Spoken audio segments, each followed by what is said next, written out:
یہ اعضائے جسمانی اس کے گناہوں کی قیامت کے دن اللہ پاک کی بارگاہ میں گواہی دیں گے، اس وقت اس کے پاس کوئی عذر باقی نہ رہے گا۔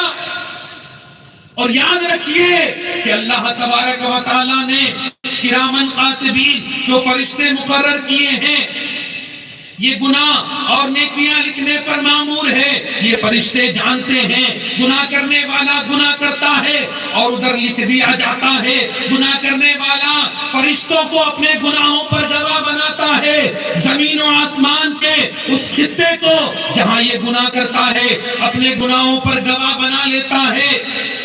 اور اللہ تبارک و تعالی سب کچھ جانتا ہے اور اس کی پکڑ سے کوئی نہیں بچ سکتا۔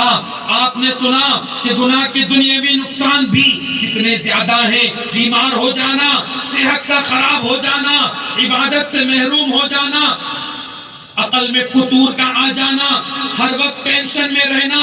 اگر ہم غور کریں تو بہت سے لوگ ان چیزوں میں مبتلا ہیں، مگر افسوس کہ سمجھتے ہیں کہ یہ چیزیں کسی اور کی وجہ سے آئی ہے، کسی اور وجہ سے آئی ہے، حالانکہ یہ ہمارے گناہوں کی وجہ سے ہوتی ہے۔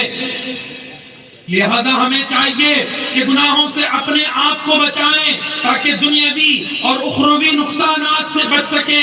یاد رکھیے دنیا کی تکلیف تو جیسے تیسے برداشت ہو جائے گی، مگر آخرت کا عذاب ہرگز ہرگز برداشت نہ ہو سکے گا۔ گناہوں سے پکی توبہ کر لیجئے اور آئندہ گناہ نہ کرنے کا ارادہ پکا کر لیجئے۔ آئیے چند مختصر گناہوں کی نحوست اور ہلاکت خیزیوں کے بارے میں ہم سنتے ہیں تاکہ اس سے بچنے کا پکا ارادہ ہو جائے۔ چنانچہ ان میں سے جھوٹ بھی ہے۔ یہ وہ گندی عادت ہے کہ جس دین و دنیا میں جھوٹے کا کہیں کوئی ٹھکانہ نہیں۔ آدمی جھوٹا ہوتا ہے، یہ جھوٹا آدمی ہر جگہ ذلیل و خوار ہوتا ہے، ہر مجلس اور ہر انسان کے سامنے بے وقار اور بے اعتبار ہو جاتا ہے۔ رسول اللہ صلی اللہ علیہ وآلہ وسلم نے فرمایا بندہ کامل مومن نہیں ہوتا جب تک مذاق میں بھی جھوٹ بولنا اور جھگڑا کرنا نہ چھوڑ دے اگرچہ سچا ہو۔ اسی طرح غیبت کی نحوست میں بھی غیبت کی بھی نحوست ہے کہ یہ بھی برے خاتمے کا سبب ہے۔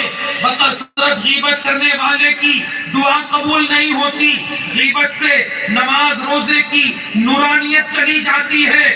غیبت کی نحوست کا اندازہ اس فرمان مصطفیٰ صلی اللہ علیہ وسلم سے بھی لگایا جا سکتا ہے کہ فرمایا کہ غیبت بدکاری سے بھی بڑا گناہ ہے۔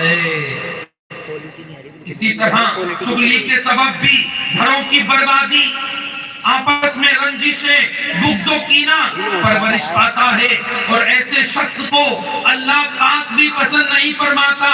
حدیث پاک میں آتا ہے اللہ پاک کے نیک بندے وہ ہیں جنہیں دیکھیں تو اللہ پاک یاد آ جائے، اور اللہ پاک کے برے بندے وہ ہیں جو چغل خوری کرتے، دوسروں میں جدائی ڈالتے اور نیک لوگوں کے عیب تلاش کرتے ہیں۔ چغلی کی طرح گالی گلوچ بھی فتنہ فساد اور آپس میں نفرتیں اس سے جنم لیتی ہے۔ خوریزیاں اور لڑائیاں اور بہت سی تباہ کاریاں رونما ہوتی ہے۔ نبی کریم صلی اللہ علیہ وسلم نے فرمایا مسلمان کو گالی دینا خود کو ہلاکت میں ڈالنے کے مترادف ہے۔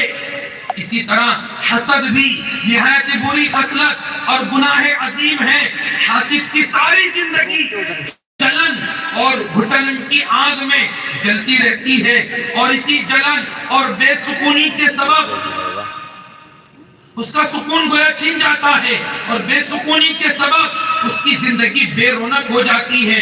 حسد نیکیوں کو اس طرح کھا جاتا ہے جیسے آگ لکڑی کو، یوں ہی تکبر کو دیکھا جائے تو اس کے سبب اللہ و رسول صلی اللہ علیہ وسلم کی ناراضگی، مخلوق کی بیزاری، میدان محشر میں ذلت اور رسوائی، رب کی رحمت اور انعامات جنت سے محرومی اور جہنم کا حقدار بننے جیسے